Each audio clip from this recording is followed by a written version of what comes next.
नमस्कार, स्वागत है आप सभी का। मैं हूं आपके साथ सपना। शुरुआत करेंगे बड़ी खबर से। पाकिस्तान का कबूलनामा। बता दें, ऑपरेशन सिंदूर पर पाक पीएम शाहबाज का कबूलनामा। ऑपरेशन सिंदूर की सफलता को पाकिस्तान ने स्वीकार कर लिया है। पाकिस्तानी प्रधानमंत्री शहबाज शरीफ ने कबूल किया है भारत के जवाबी हमले में उनके कई एयरबेस तबाह हो गए और खासतौर पर नूर खान एयरबेस। पाकिस्तान का यह कबूलनामा अब दुनिया के सामने है। यह है वही पाकिस्तान है जो कल तक ये कह रहा था कि कुछ हुआ ही नहीं और अपने लोगों को बेवकूफ़ बनाकर जीत का जश्न मना रहा था। अब वही कह रहा है कि नुकसान हो गया है। शहबाज शरीफ का वीडियो अब सोशल मीडिया पर वायरल है। इसमें वह कहते हैं कि 9 और 10 तारीख की दरमियानी रात के करीब 2:30 बजे सिपसलाहार जनरल असीम मुनीर ने मुझे सिक्योर फ़ोन पर मुझे बताया कि वजीर आजम साहब, हिंदुस्तान ने अपने बैलिस्टिक मिसाइल अभी लॉन्च किए हैं, जिनमें से एक नूर खान एयरबेस पर गिरा है और कुछ दूसरे इलाकों में भी गिरे हैं। हमारी वायुसेना ने अपने देश को बचाने के लिए स्वदेशी तकनीक का इस्तेमाल किया है और उन्होंने चीनी लड़ाकू विमानों पर आधुनिक गैजेट और तकनीकी का भी इस्तेमाल किया। आपको बता दें कि नूर खान कोई साधारण एयरबेस नहीं, यह पाकिस्तान के वीवीआईपी और हाई लेवल मिलिट्री एविएशन का सेंटर है। इस्लामाबाद से इसकी निकटता और इसका डबल रोल एयरबेस को पाकिस्तान के सबसे संवेदनशील हवाई ठिकानों में से एक बनाती है। अब तक हमलों के बाद उपलब्ध सभी सैटेलाइट तस्वीरों से यह बात जाहिर होती है कि भारतीय वायुसेना ने पूरी सटीकता के साथ हमला किया था और किसी भी जगह कोई भी टारगेट चूकता हुआ नहीं दिखाई देता है।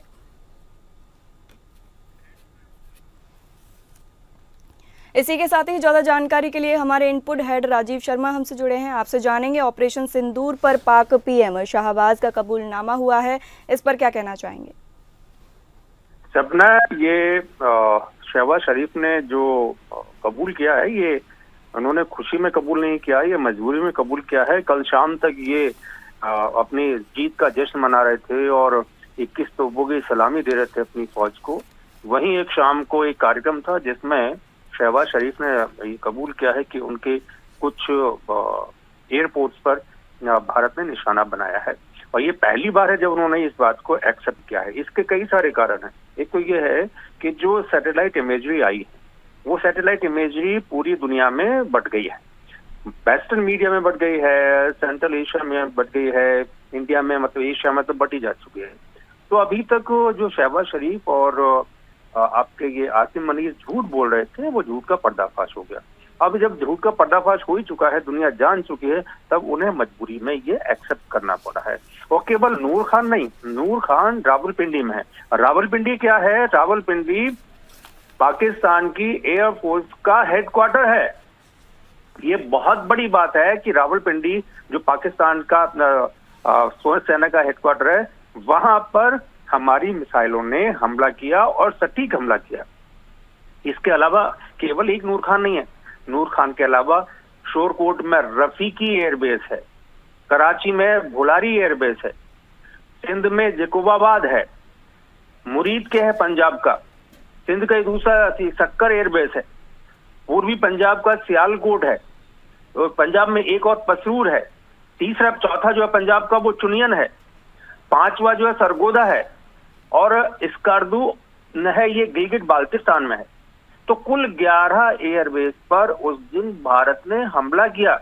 और आप ये देखो, स्कार्दू एयरबेस जो है ऊपर है गिलगिट बाल्टिस्तान में, और जो एकदम नीचे है वो आप ये देखो कि वो आपका इसमें सरगोदा में है। तो स्कार्दू से लेके सरगोदा तक, मतलब सरगोदा और कराची तक भुलारी एक्सप्रेस एयरबेस जो है कराची में। तो आप ये देखो कि स्कार्दू से लेकर के कराची और सरगोदा तक भारत ने पाकिस्तान के जितने भी एयरबेस खास एयरबेस थे उन सबको ध्वस्त कर दिया। तो इतनी बड़े नुकसान की बात जब पूरी दुनिया में फैली है और जब इनकी थू हो रही थी कि ये जाकर किस तरीके से अपनी वाहवाही कर रहे हैं, तो मजबूरी में उन्हें करना पड़ा। तीसरी चीज ये, कल भारत ने ये ऐलान किया कि वो दुनिया भर के देशों में अपने सांसदों का प्रतिनिधि मंडल भेजेंगे। उस प्रतिनिधि मंडल में ऑपरेशन सिंधु की सफलता की जानकारी दी जाएगी। ये भी बताया जाएगा कि भारत ने ऑपरेशन सिंधु किन कारणों से लॉन्च किया और पाकिस्तान को कितनी तबाही मचाई। भारत ने सबसे पहले जो कार्रवाई की वो कार्रवाई केवल आतंकवादियों के और आतंकवादियों के अड्डों को नष्ट करने के लिए थी। ये जानकारी भारत ने पाकिस्तान को दी थी कि हम आतंकवादी अड्डों को निशाना बना रहे हैं, कृपया आप इससे अलग रहें। लेकिन पाकिस्तान ने आतंकवादी अड्डों पर किए गए हमलों को अपने ऊपर माना और मतलब उनको फ्रस्ट्रेट दिया और उनके बहाने भारत पर हमला किया। हालांकि भारत पर जितने भी हमले किए पाकिस्तान ने वो 100% नाकाम रहे। इसके एवज में फिर भारत ने जो किया उससे दुनिया दहल गई। इसमें चीनी और टर्किश जो इनके डिफेंस और अटैकिंग इक्विपमेंट थे, हथियार थे, उनकी भी पोल खुल गई है। तो इस तरीके से मजबूरी थी शहबाज शरीफ की इस बात को स्वीकार करना कि भारत ने उनके नूर खान जैसे मतलब जो GHQ का हवाई अड्डा है उसको नुकसान पहुंचाते हुए तमाम जो और भी खास एयरबेस थे उनको निशाना बनाया है। जी सपना, बहुत बहुत धन्यवाद राजीव शर्मा हमें यह जानकारी देने के लिए। हम जवाब देंगे। 9 और 10 की दरमियानी रात में तकरीबन 2:30 बजे सिपा सलार जनरल सईद आसिम मुनीर ने मुझे सिक्योर फोन पे मुझे बताया कि वज़ीर-ए-आज़म साहब, हिंदुस्तान ने अपने बैलिस्टिक मिसाइल अभी लॉन्च किए हैं, एक नूर खान एयरपोर्ट पे गिरा है और कुछ और दूसरे इलाकों में गिरे हैं। बड़ी खबर आ रही है जम्मू कश्मीर में, दक्षिण कश्मीर के कुलगाम में आतंकियों के छिपे होने की खबर आ रही है। जम्मू कश्मीर के पहलगाम में 22 अप्रैल को हुए आतंकी हमले के बाद से ही कश्मीर में आतंकियों के खात्मे के लिए कई अलग अलग ऑपरेशन चलाए जा रहे हैं। पिछले कई दिनों से सेना घाटी के अलग अलग इलाकों में आतंकियों की तलाश में सर्च ऑपरेशन चला रही है। इसको लेकर एक लिस्ट भी जारी की गई है जिसमें 14 एक्टिव आतंकियों के नाम हैं। इनमें से 6 आतंकियों को मौत के घाट उतार दिया गया है, तो वहीं बाकी के आतंकियों की तलाश भी जारी है। सेना कश्मीर में आतंकियों के खात्मे के लिए फुल एक्शन मोड में नजर आ रही है। यही कारण है कि सूचना मिलने के तुरंत ही पूरे इलाके में सर्च ऑपरेशन चलाया जाता है। देर रात दक्षिण कश्मीर के कुलगाम जिले के गुड्डार वन क्षेत्र में आतंकियों के होने की सूचना मिली थी। इसके बाद सेना ने सर्च ऑपरेशन शुरू कर दिया है। पूरे इलाके की घेराबंदी करके ये सर्च ऑपरेशन चलाया जा रहा है। दक्षिण कश्मीर के कुलगाम जिले के गुड्डर वन क्षेत्र में सुरक्षा बलों ने बड़े पैमाने पर घेराबंदी कर तलाशी अभियान भी शुरू किया है। यह कार्रवाई इलाके में कुछ आतंकियों की गतिविधि की जानकारी मिलने के बाद की गई।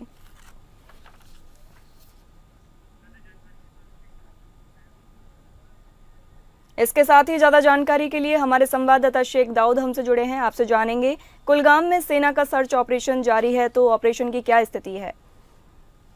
अपना जिस तरह आपको पता है कि 2 दिन पहले साउथ कश्मीर के पहले शोपियान में 3 मिलिटेंट को मार गिराया गया। उसके बाद त्राल में भी 3 मिलिटेंट को मार गिराया गया और जिस तरह फौज को एक इनपुट मिली है कि इस इलाके में और कुछ मूवमेंट है मिलिटेंट की, उसको मद्देनजर रखते हुए सिक्योरिटी फोर्स ने आज कुलगाम के कई इलाकों में आज सुबह ऑपरेशन जारी किया है। चप्पे चप्पे पे नाके लगा रहे हैं और जो फॉरेस्ट एरिया है वहाँ उस साइड वहाँ पे भी फौज डिप्लॉय कर दिया है। कहीं ना कहीं जो लग रहा है कि जो बाकी मिलिटेंट है उसी जंगल में छुपे हुए हैं। जी सपना, बहुत बहुत धन्यवाद शेख दाऊद हमें यह जानकारी देने के लिए।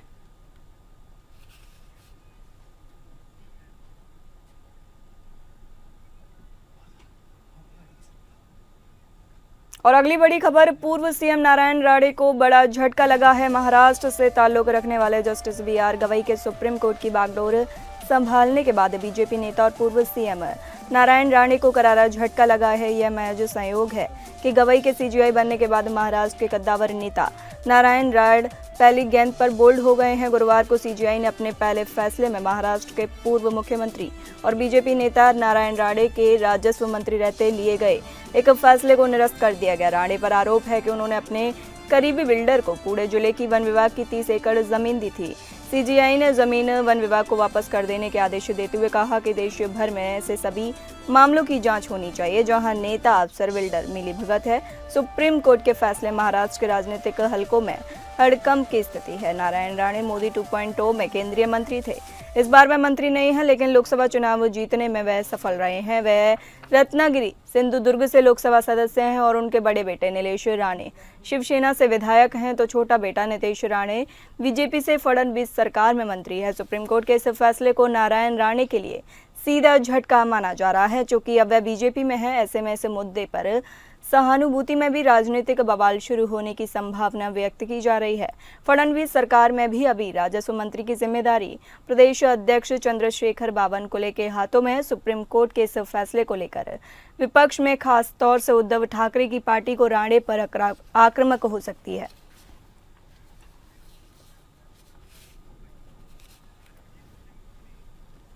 इसी के साथ ही ज्यादा जानकारी के लिए हमारे संवाददाता सर्वजीत सोनी हमसे जुड़े हैं। आपसे जानेंगे क्या है पूरा मामला, विस्तार से बताइए।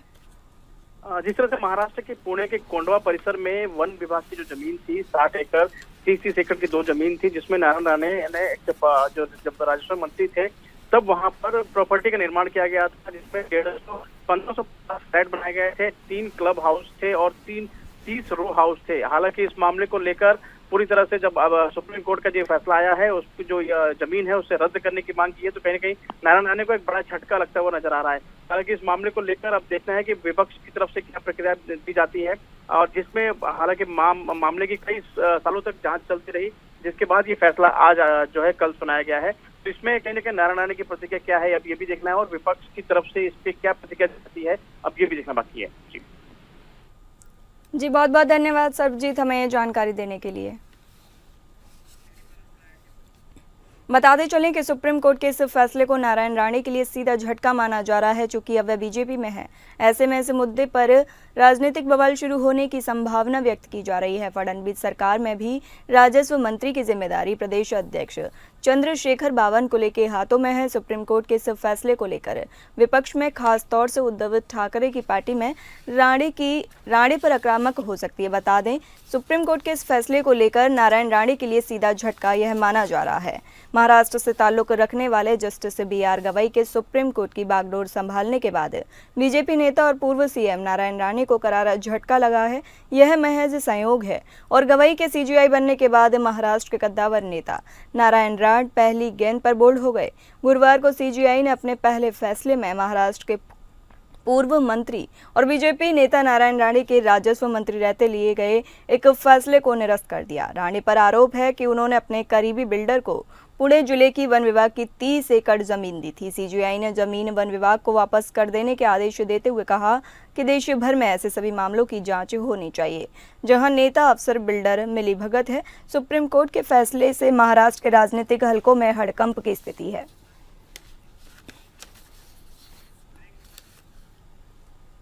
और अगली बड़ी खबर झारखंड से, CM सोरेन का बड़ा फैसला। झारखंड राज्य की लगभग 54 लाख माता और बहनों की बल्ले बल्ले होने वाली है। राज्य सरकार की महत्वाकांक्षी योजना मुख्यमंत्री मैया सम्मान योजना के तहत इस महीने महिलाओं के खाते में 2500 रुपये की जगह 5000 आएंगे। इस महीने राज्य की लगभग 54 लाख महिला लाभार्थियों के खाते में महिला बाल विकास एवं सामाजिक सुरक्षा विभाग के द्वारा अप्रैल और मई महीने की 2 किश्त एक साथ भेजी जाएंगी। इसके लिए महिला बाल विकास एवं सामाजिक सुरक्षा विभाग ने वित्तीय वर्ष 2025-26 के लिए राज्य के सभी 24 जिले के लिए 96 अरब 9 करोड़ रुपए का आवंटन किया गया है। जानकारी के मुताबिक इससे पहले 8 मार्च को अंतर्राष्ट्रीय महिला दिवस के अवसर पर महिला लाभार्थियों के खाते में एक साथ 3 महीने की किश्त राज्य सरकार द्वारा ट्रांसफर की गई थी।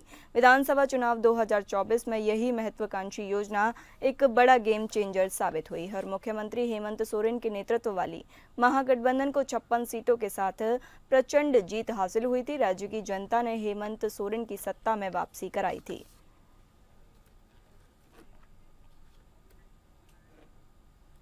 इसी के साथ ही ज्यादा जानकारी के लिए हमारे संवाददाता अजय सिंह ब्यूरो हेड हमसे जुड़े हैं। आपसे जानेंगे, CM सोरेन का ये बड़ा फैसला लिया है, तो इस पर क्या कहना चाहेंगे?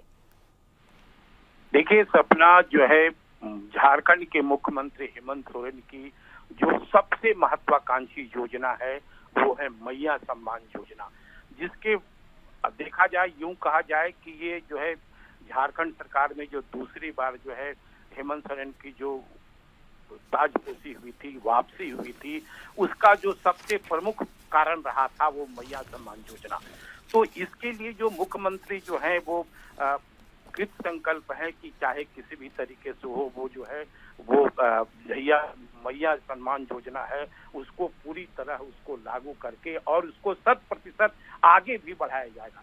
जबकि कुछ विपक्षी दलों का शायद ये था कि ये मैया सम्मान योजना जो है इलेक्शन का स्टंट है जो आगे चल के वो फ्लॉप होगा, लेकिन मुख्यमंत्री ने इन सभी बातों को धत्ता बताते हुए आज तक ये योजना जो है वो सुचारू रूप से चल रही है। हाँ, एक बात है कि जैसे दिसंबर की हम बात ले लें, जब ये दिसंबर में योजना शुरू हुई थी तो उस समय 56,61,61 लगभग इसमें जो लाभुक थे, लेकिन उसके बाद जो है वो वैसे लाभों को चिन्हित कर लिया गया है और अभी जो उनकी जो वर्तमान स्थिति है लगभग 52 लाख लोग हैं, उनको जो है मैया सम्मान योजना की राशि जो है वो मिलेगी। क्योंकि वैसे जो कुछ लाभुक वैसे भी थे जो जिनका आधार से लिंक नहीं जुड़ा हुआ था, अब भी जो है 1.5 लाख लोगों का अभी जो है आधार से लिंक नहीं जुड़ा हुआ है और कुछ लोग जो है वो उनकी जो उनसे जो है वो जो लाभुक जो ले रहे थे वैसे लाभुक जो है जो गलत तरीके से ले रहे थे उनको भी चिन्हित करके उनको अलग कर दिया गया है। यानी अब जो है 52 लाख लोगों को ये मैया सम्मान योजना की राशि मिलेगी। हाँ, एक बात बड़ा दिलचस्प बात ये है कि अभी जो होगा वो लगभग 2 महीने का यानी 2500 रुपये से लेकर यानी 5,000 रुपये, तो 5,000 रुपये उनको एक साथ राशि मिलेगी। एक गौरतलब बातें हैं कि कुछ समय ऐसा भी हुआ था कि मैया सम्मान योजना वैसे जो है जो सही जो लाभार्थी थे उनकी कागजी में कुछ प्रॉब्लम था, कागज प्रोड्यूस करने में या विभाग के द्वारा उनका सत्यापन नहीं हो पाया था, उनके लिए बड़ी खुशखबरी ये बात है कि उनको 12,500 रुपये यानी लगभग 5 दिनों का जो उनका जो अंतराल 5 महीनों का जो मैया सम्मान योजना की राशि है वो एक मुश्त राशि उनके खाते में जाएगी। यानी देखा जाए तो झारखंड के मैया सम्मान योजना के लाभुकों को बल्ले बल्ले है। जी, बहुत बहुत धन्यवाद अजय सिंह हमें यह जानकारी देने के लिए। और अगली बड़ी खबर, बिहार के गया का नाम बदल गया। बता दें, बिहार के गया शहर को अब गया जी के नाम से जाना जाएगा। बिहार सरकार ने शुक्रवार को गया शहर के पौराणिक, ऐतिहासिक और धार्मिक महत्व के मद्देनजर इसका नाम गया जी करने का निर्णय लिया है। बिहार के मुख्यमंत्री नीतीश कुमार की अध्यक्षता में शुक्रवार को हुई मंत्रिमंडल की बैठक में इस प्रस्ताव को स्वीकृति दी गई। मंत्रिमंडल की बैठक के बाद कैबिनेट के अपर मुख्य सचिव डॉक्टर एस सिद्धार्थ ने बताया कि गया जी नामकरण के साथ ही यह निर्णय भी लिया गया है कि बोध गया जहां निरंतर पर्यटकों की संख्या बढ़ रही है वहां एक बौद्ध ध्यान एवं अनुभव केंद्र का निर्माण कराया जाएगा। सरकार का मानना है कि इससे पर्यटकों की संख्या बढ़ेगी, साथ ही राजस्व बढ़ेगा और लोगों के लिए रोजगार भी सृजित होंगे। स्वदेश दर्शन स्कीम 2.0 के तहत बौद्ध ध्यान एवं अनुभव केंद्र का निर्माण किया जाएगा। इसके लिए 165.44 करोड़ रुपए की योजना स्वीकृत की गई है। इसी के साथ ही ज्यादा जानकारी के लिए हमारे संवाददाता मोहम्मद दानिश हमसे जुड़े हैं। आपसे जानेंगे, बिहार के गया का नाम बदल गया है, इसका नाम बदलने के पीछे क्या मकसद है? जी देखिए, सबसे पहली बात है कि जो गया शहर है वो धार्मिक शहर से भी जाना जाता है, जहाँ देश विदेश के लोग जो है पिंडदान के लिए आते हैं और वहाँ से श्रद्धालुओं के लिए जो है खासकर फगू नदी जो है जहाँ पर पिंडदान किया जाता है, तो ये सब के लिए माना जा रहा। तो पहले जो है गया था, फिर बोध गया, वही उसी से सटा हुआ है, तो इसलिए जो है इस शहर का नाम जो है गया जी की तरफ से किया गया। वहाँ पर एक डैम बना था कुछ साल पहले, जो है जल संसाधन विभाग द्वारा एक डैम वहाँ पर बनाया गया था, जो हर घर जल पहुँचाने के तहत बनाया गया था, तो उसी का नाम रखा गया था गया। तो जिसके बाद जो है कैबिनेट की कल मंजूरी के बाद जो है शहर का ही नाम पूरी तरह से बदल दी गई। नाम बदलने के पीछे स्थानीय लोगों पर क्या प्रभाव पड़ेगा? देखिए, कहीं ना कहीं जो भी श्रद्धालु वहाँ पर पहुँचते हैं तो इसको लेके जो है उनके अंदर भी एक खुशी का लहर है, क्योंकि जिनके भी श्रद्धा से जो वहाँ पर अपने पहुँचे, तो एक गया जैसे पहले गया था और अब गया जी, तो एक जो भावुक जो निकलती है उसके लिए सभी लोगों में खुशी की है। बहुत बहुत धन्यवाद मोहम्मद दानिश, यह जानकारी हमें देने के लिए।